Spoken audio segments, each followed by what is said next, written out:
Jó, capítulo 20. Então respondeu Zofar, o Naamatita, e disse: visto que os meus pensamentos me fazem responder, eu me apresso. Eu ouvi a repreensão, que me envergonha, mas o espírito do meu entendimento responderá por mim. Porventura não sabes tu que desde a antiguidade, desde que o homem foi posto sobre a terra, o júbilo dos ímpios é breve, e a alegria dos hipócritas momentânea? Ainda que a sua altivez suba até ao céu, e a sua cabeça chegue até as nuvens. Contudo, como seu próprio esterco perecerá para sempre, e os que o viam dirão: onde está? Como um sonho voará, e não será achado, e será afugentado como uma visão da noite. O olho que já o viu, jamais o verá, nem o seu lugar o verá mais. Os seus filhos procurarão agradar aos pobres, e as suas mãos restituirão os seus bens. Os seus ossos estão cheios do vigor da sua mocidade, mas este se deitará com ele no pó. Ainda que o mal lhe seja doce na boca, e ele o esconda debaixo da sua língua. E o guarde, e não o deixe, antes o retenha no seu paladar.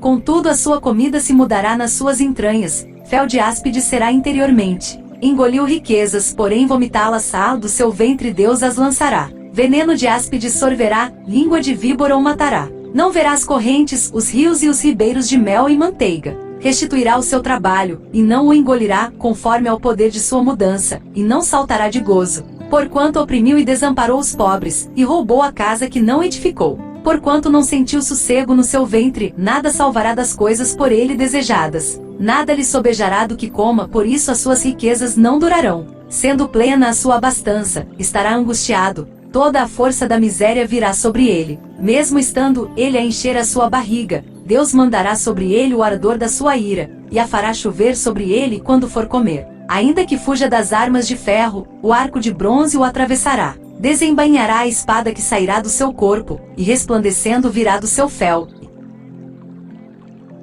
Haverá sobre ele assombros.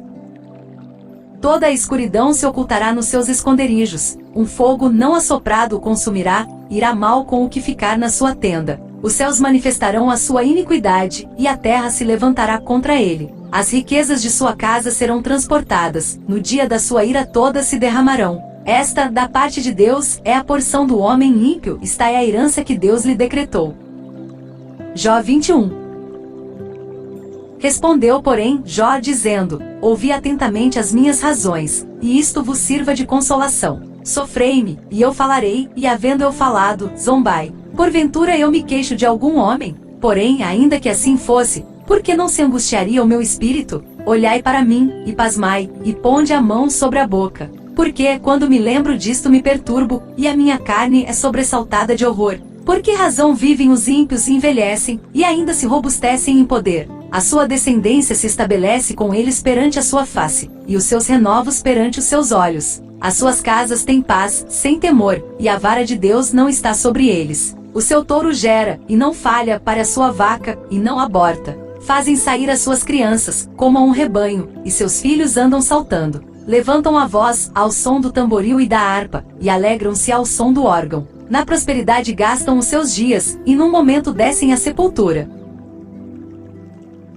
E, todavia, dizem a Deus: retira-te de nós, porque não desejamos ter conhecimento dos teus caminhos. Quem é o Todo-Poderoso, para que nós o sirvamos? E que nos aproveitará que lhe façamos orações? Vede, porém, que a prosperidade não está nas mãos deles, esteja longe de mim o conselho dos ímpios. Quantas vezes sucede que se apaga a lâmpada dos ímpios, e lhes sobrevém a sua destruição, e Deus na sua ira lhes reparte dores, porque são como a palha diante do vento, e como a pragana, que arrebata o redemoinho. Deus guarda a sua violência para seus filhos, e dá-lhe o pago, para que o conheça. Seus olhos verão a sua ruína, e ele beberá do furor do Todo-Poderoso. Por quê? Que prazer teria na sua casa, depois de morto, cortando-se-lhe o número dos seus meses? Porventura a Deus se ensinaria ciência, a ele que julga os excelsos? Um morre na força da sua plenitude, estando inteiramente sossegado e tranquilo, com seus baldes cheios de leite, e a medula dos seus ossos umedecida. E outro, ao contrário, morre na amargura do seu coração, não havendo provado do bem.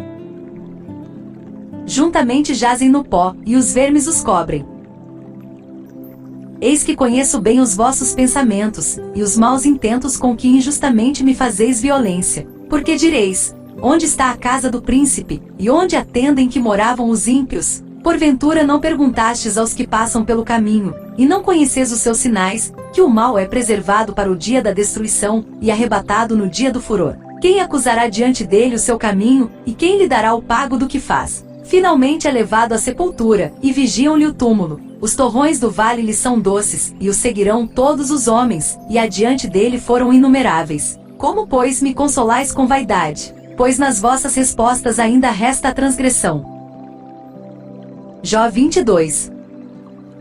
Então respondeu Elifaz, o temanita, dizendo: porventura, será o homem de algum proveito a Deus? Antes a si mesmo o prudente será proveitoso. Ou tem o Todo-Poderoso prazer em que tu sejas justo, ou algum lucro em que tu faças perfeitos os teus caminhos? Ou te repreende pelo temor que tem de ti, ou entra contigo em juízo? Porventura não é grande a tua malícia, e sem termo as tuas iniquidades? Porque sem causa penhoraste a teus irmãos, e aos nus despojaste as vestes. Não deste ao cansado água a beber, e ao faminto retiveste o pão. Mas para o poderoso era a terra, e o homem tido em respeito habitava nela. As viúvas despediste vazias, e os braços dos órfãos foram quebrados. Por isso é que estás cercado de laços, e te perturba um pavor repentino, ou trevas em que nada vês, e a abundância de águas que te cobre. Porventura Deus não está na altura dos céus? Olha para a altura das estrelas, quão elevadas estão.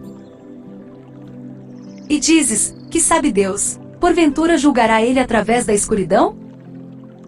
As nuvens são esconderijo para ele, para que não veja, e passeia pelo circuito dos céus. Porventura queres guardar a vereda antiga, que pisaram os homens iníquos? Eles foram arrebatados antes do seu tempo. Sobre o seu fundamento um dilúvio se derramou. Diziam a Deus: retira-te de nós. E que foi que o Todo-Poderoso nos fez? Contudo ele encheu de bens as suas casas, mas o conselho dos ímpios esteja longe de mim. Os justos o veem, e se alegram, e o inocente escarnece deles. Porquanto o nosso adversário não foi destruído, mas o fogo consumiu o que restou deles. Apega-te, pois, a ele, e tem paz, e assim te sobrevirá o bem. Aceita, peço-te, a lei da sua boca, e põe as suas palavras no teu coração. Se te voltares ao Todo-Poderoso, serás edificado, se afastares a iniquidade da tua tenda, e deitares o teu tesouro no pó, e o ouro de Ofir nas pedras dos ribeiros, então o Todo-Poderoso será o teu tesouro, e a tua prata acumulada.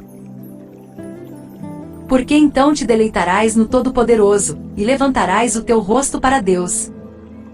Orarás a Ele, e Ele te ouvirá, e pagarás os teus votos. Determinarás tu algum negócio, e ser-te-á firme, e a luz brilhará em teus caminhos. Quando te abaterem, então tu dirás: haja exaltação. E Deus salvará ao humilde, e livrará até ao que não é inocente, porque será libertado pela pureza de tuas mãos.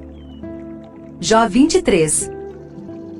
Respondeu, porém, Jó dizendo: ainda hoje a minha queixa está em amargura, a minha mão pesa sobre meu gemido. Ah, se eu soubesse onde o poderia achar! Então me chegaria ao seu tribunal, exporia ante ele a minha causa, e a minha boca encheria de argumentos. Saberia as palavras com que ele me responderia, e entenderia o que me dissesse. Porventura, segundo a grandeza de seu poder, contenderia comigo? Não, ele antes me atenderia. Ali o reto pleitearia com ele, e eu me livraria para sempre do meu juiz. Eis que se me adianto, ali não está, se torno para trás, não o percebo. Se opera à esquerda, não o vejo, se encobre à direita, não o diviso. Porém ele sabe o meu caminho, provando-me ele, sairei como o ouro. Nas suas pisadas os meus pés se afirmaram, guardei o seu caminho, e não me desviei dele. Do preceito de seus lábios nunca me apartei, e as palavras da sua boca guardei mais do que a minha porção. Mas se ele resolveu alguma coisa, quem então o desviará? O que a sua alma quiser, isso fará.